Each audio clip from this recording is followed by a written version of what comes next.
Hello everyone, how are you all. आज हम लोग पढ़ने वाले हैं JCERT की क्लास 7th की हिस्ट्री की बुक से चैप्टर नंबर 1 जो है मध्यकाल में भारत।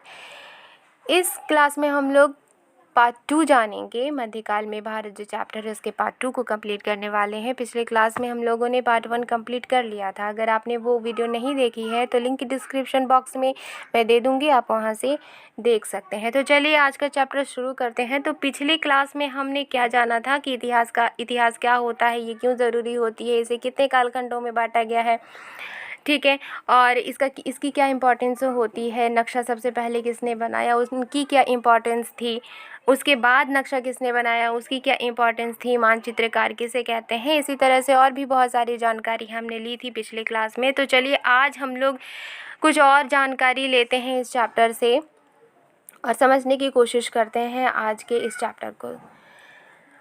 लिखा है, आज हम हिंदुस्तान शब्द का प्रयोग भारत के लिए करते हैं। 13वीं सदी में फारसी इतिहासकार मिन्हाज सिराज ने शब्द का प्रयोग केवल पंजाब, हरियाणा और गंगा यमुना के बीच में स्थित क्षेत्रों के लिए किया था।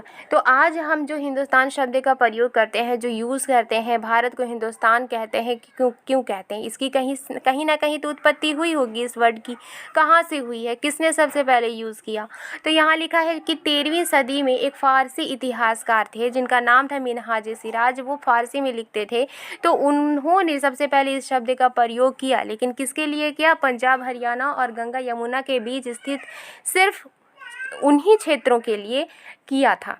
ये सभी क्षेत्र दिल्ली सुल्तान के अधिकार क्षेत्र में थे। यानी ये जितने भी सारे क्षेत्र थे किसके अधिकार में थे? दिल्ली सुल्तान के अधिकार क्षेत्र में थे। कालांतर में सल्तनत का विस्तार दक्षिण भारत में भी हुआ। उसके बाद उस सल्तनत का जो विस्तार था, डेवलपमेंट जो था, वो दक्षिण भारत में भी हुआ। लेकिन हिंदुस्तान शब्द में दक्षिण भारत का समावेश कभी नहीं हुआ। यानी हिंदुस्तान शब्द में जो ये जितने भी सारे क्षेत्र आते थे वो तो आते थे हिंदुस्तान शब्द में, लेकिन दक्षिण भारत का जो क्षेत्र है वो इसमें यूज़ नहीं किया जाता था। यानी दक्षिण भारत के लिए हिंदुस्तान शब्द का यूज़ नहीं किया जाता था। तो 16वीं सदी में बाबर ने इस शब्द का प्रयोग इस महाद्वीप के भूगोल, पशु पक्षी तथा यहाँ के लोगों के रहन सहन का वर्णन करने के लिए किया। तो 16वीं सदी में बाबर ने क्या किया था कि जो ये हिंदुस्तान शब्द है उन्होंने पूरे के पूरे महाद्वीप के लिए, उस जगह के, उस क्षेत्र के, इस महाद्वीप के लिए जिसे हम भारत ही बोलते हैं, इस महाद्वीप के लिए उन्होंने इसके भूगोल, पशु पक्षी, यहाँ तक कि यहाँ के लोगों के रहन सहन का वर्णन करने के लिए इस हिंदुस्तान शब्द का यूज़ किया। लेकिन इससे पहले 14वीं सदी के कवि अमीर खुसरो ने भारत की भौगोलिक एवं सांस्कृतिक पहचान के लिए हिंद शब्द का प्रयोग किया था, ठीक है।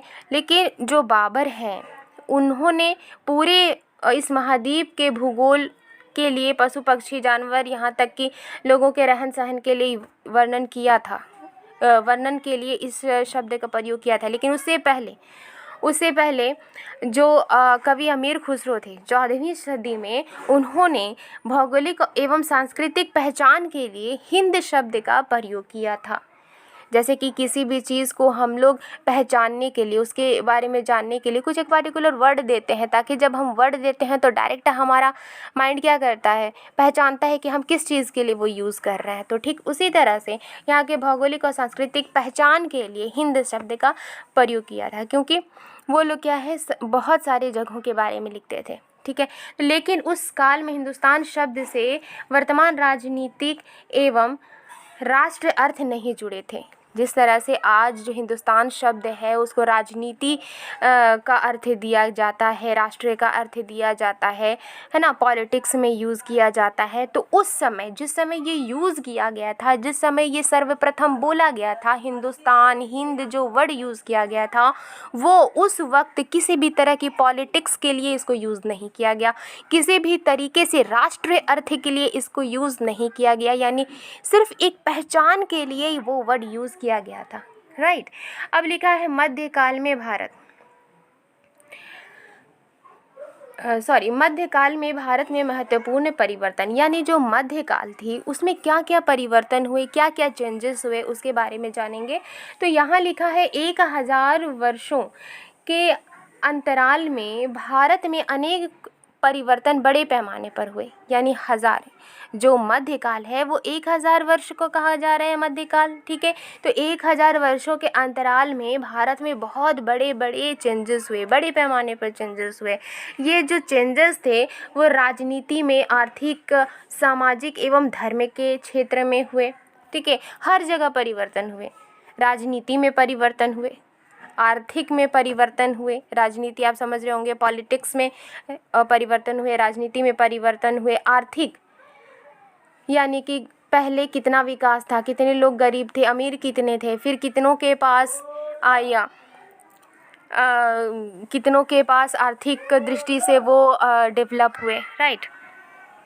इसी तरह समाज में भी बहुत सारे परिवर्तन हुए, धर्म के क्षेत्र में भी बहुत सारे परिवर्तन हुए।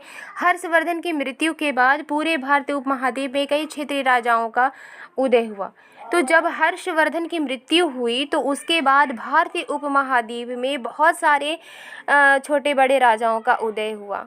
बड़े क्षेत्रों में अधिकार प्राप्त करने के लिए इन राजाओं में अक्सर लड़ाइयाँ होती रहती थी, यानी ये आपस में लड़ते रहते थे ताकि वो उनका जो राज्य है वो उनका विस्तार कर सके।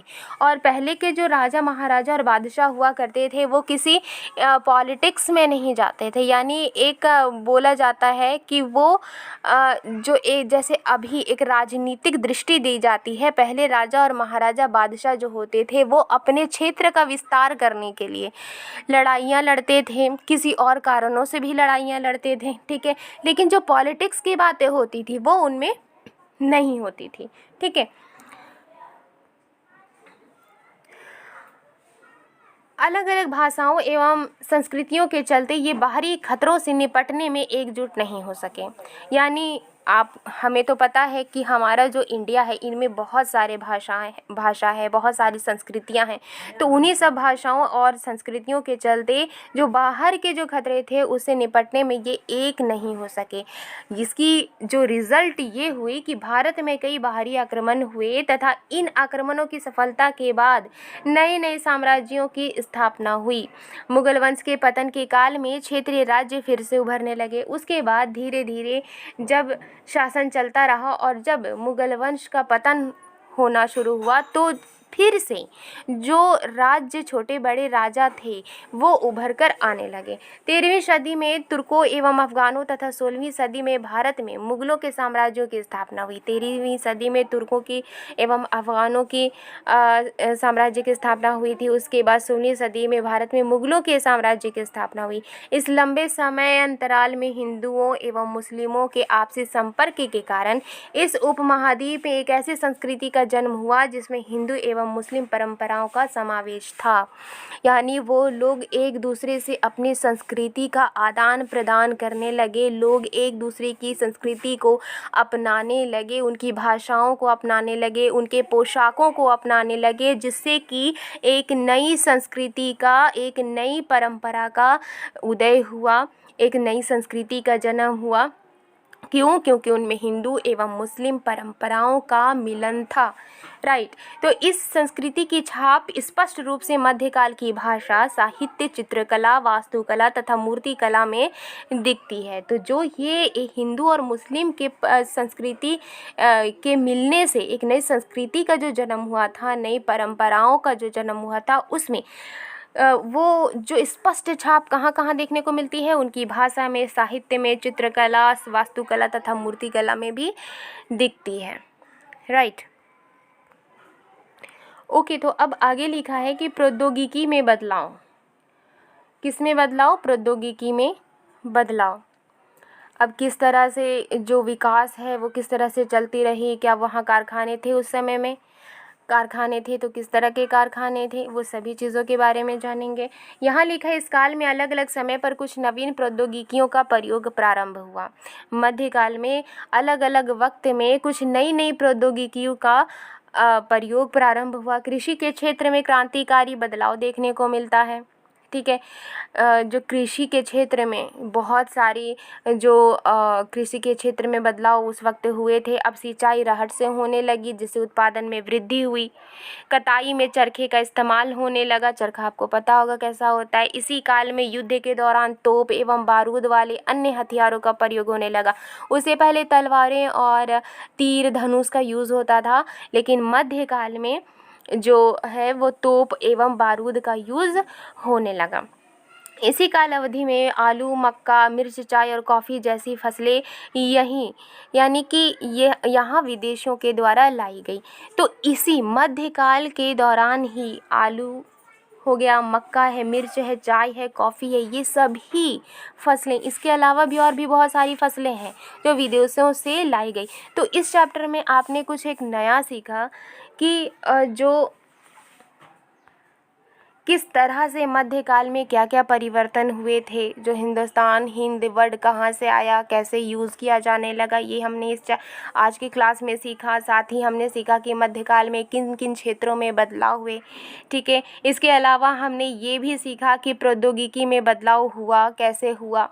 कृषि के क्षेत्र में बदलाव हुआ, सिंचाई रहट से होने लगी थी, जिससे उत्पादन में वृद्धि हो गई थी। कताई भी जो है वो चरखे का इस्तेमाल होने लगा था। और इसी काल में, मध्यकाल में, तोप एवं बारूद वाले अन्य हथियारों का प्रयोग होने लगा था।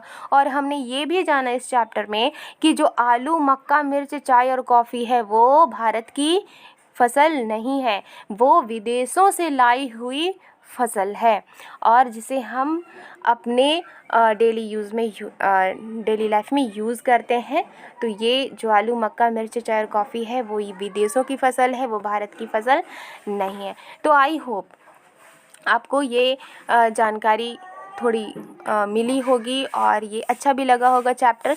तो अब हम लोग आगे के चैप्टर में कुछ और जानेंगे। तो आज के लिए बस इतना ही। आपने जो पढ़ा है इसे नोट डाउन कर लीजिए, एक छोटा सा नोट्स बना लीजिए ताकि आपको बार बार बुक देखने की ज़रूरत ना पड़े और उस नोट्स के ज़रिए ही आपको समझ में भी आए और आपके माइंड में अच्छी तरह से सेट हो जाए, ताकि इससे रिलेटेड कोई भी क्वेश्चन अगर पूछा जाए तो आप अच्छी तरह से खुद से उसे बना कर लिख सकते हैं, राइट। तो मिलती हूँ नेक्स्ट वीडियो में एक पार्ट 3 के साथ। Thank you.